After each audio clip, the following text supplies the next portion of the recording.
Sumama ang Pilipinas sa inisyatibo ng Amerika na magtatatag sa bansa ng modernong economic security zone sa susunod na taon. Kung paano raw yan makakatulong sa bansa, alamin sa pagtuto ni JP Soriano. Sa New Clark City sa Tarlac, pinaplanong itayo ang isang bagong economic security zone o industrial hub na bahagi ng bagong kasunduan ng Pilipinas at Amerika. Pumirma ang Pilipinas bilang ika-13 bansang kasapi ng Pax Silica Initiative ng Amerika.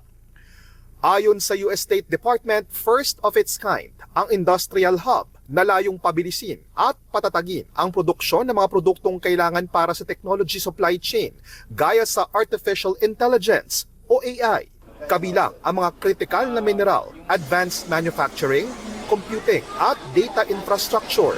Sabi ni Philippine Ambassador to the US Jose Manuel Romualdez, bukod sa magiging technology-based, ang itatayong 1,620 hectares na industrial hub.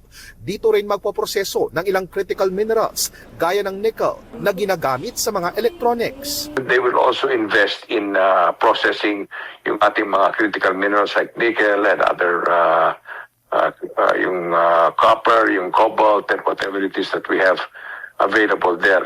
Ayon kay Romualdez, sa susunod na taon, inaasahang maitatayo na ang hub na ito sa New Clark City na pangungunahan ng BCDA. Inaasahan daw na makakatulong ito sa mga Pilipinong naghahanap ng trabaho. Lalo pat ayon sa pinakalatest sa Labor Force Survey, mas dumami pa ang mga Pilipinong walang trabaho ngayon. It's a good investment, it's good arrangement. It will create obviously a lot of jobs for us. Tutol ang Makabayan Block sa Kamara sa Pax Silica. Ini-expose nila nito ang Pilipinas sa umano'y mas malawak na panganib.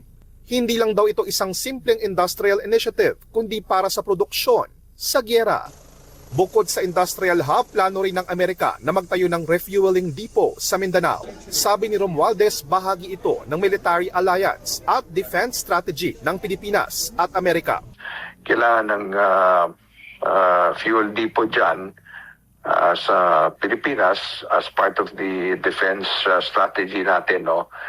Which means to say that they will access obviously for fuel for their vessels, at hopefully that will also, well, I'm sure that will also include, kasi meron naman tayong bilateral arrangement with the United States for interoperability sa ating armed forces. Nauna nang sinabi ng AFP na bukas sila sa planong ito, lalo't saklaw ito ng EDCA o Enhanced Defense Cooperation Agreement at Visiting Forces Agreement ng Pilipinas at Amerika.